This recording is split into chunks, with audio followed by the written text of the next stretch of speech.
I just finished watching every single press conference from the recent UFC Media Day, and today, guys, there actually wasn't a ton to take away from the fighters, but I want to dive into a few fighters, mainly Sean Strickland, Chris Curtis, Neil Magny, and Mike Malott.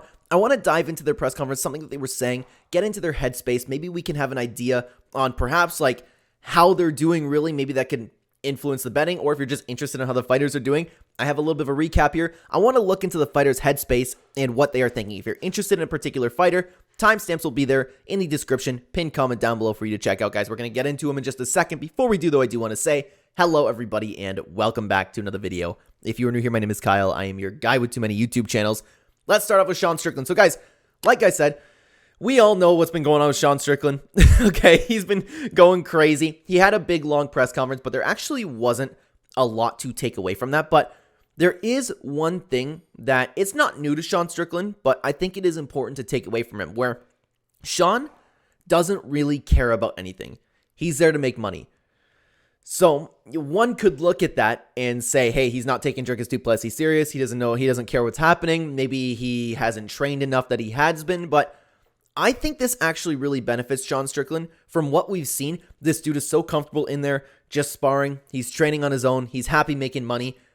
And I just feel like the dude is just so nonchalant about everything that it really, really helps him in the cage. He doesn't care that Dricus is there. He's happy to make money. He's happy to fight. In his words, he's happy to hurt people. So that's what he's going to do in the octagon.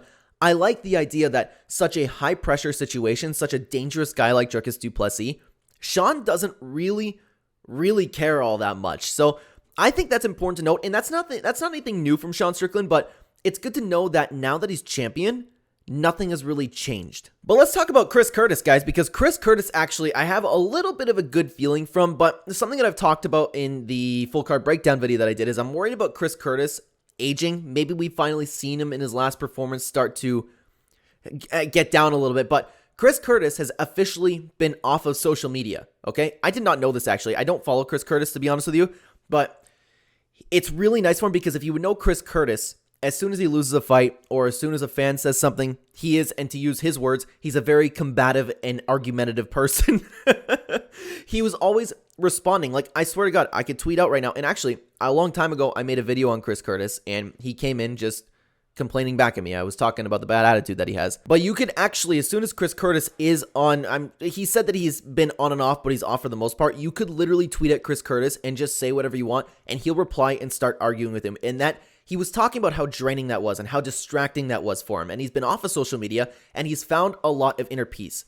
That is really, really nice to see from Chris Curtis. And if you didn't follow him or see that what he did, you would assume that this is actually taking a decent portion of this guy's life. So the fact that he's off of it and the fact that he's really focusing on more so inner peace is very, very nice in my opinion, because as far as I know, Chris Curtis has not taken a break from social media before. So I actually think this could change a little bit. He seems happy. He's smiling because, again, he gets all bent out of shape about what the fans are talking about him, but if he's not paying attention to it, if he's truly not paying attention to it, I think that's awesome. The other thing, though, which makes me worry a little bit, is because it depends on the fighter, because you could look at this at confidence or you could look at this in a stupid way, because he spoke about his opponent and he thinks he is better than Marc-Andre Barriault everywhere in MMA. I don't know, because this guy's a little bit of a dangerous fighter. It's good to have confidence, but this guy presents some problems to you, man. And maybe he's just having this Sean Strickland kind of attitude towards it, but that's something to take into consideration. I'd love to know what you guys think down below about that specifically, but Chris Curtis, I had a very, very good feeling about. But I want to talk about a couple bad feelings, because poor Neil Magny, man. I feel so bad for Neil Magny. I always joke around on the channel that I'm Neil Magny's biggest fan, because I think the guy is an absolute dog, and he's fought the best of the best. Nobody appreciates Neil Magny's resume. So the biggest thing about Neil Magny, of course, coming into this fight is, one, we don't know exactly how he's looking up because he wasn't asked about this. Ian Gary just put the worst beating on him that he's ever taken in his career. You got to think maybe Neil Magny will be coming back and maybe he thinks that he lost a step. But the most important thing when it comes to Neil Magny is he's currently fighting a custody battle for his kid, and it's not looking well, especially for what Ian Gary said. And he's being outspoken about all this. So that in itself, I can't imagine that Neil Magny had the best training camp. I can't imagine that he's in the best mental space.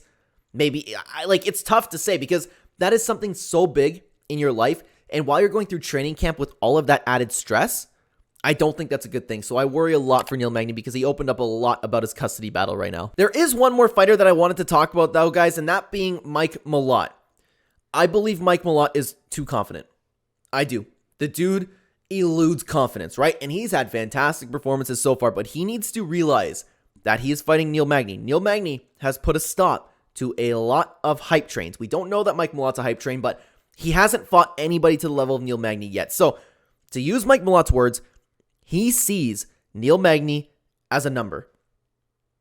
I do not like that.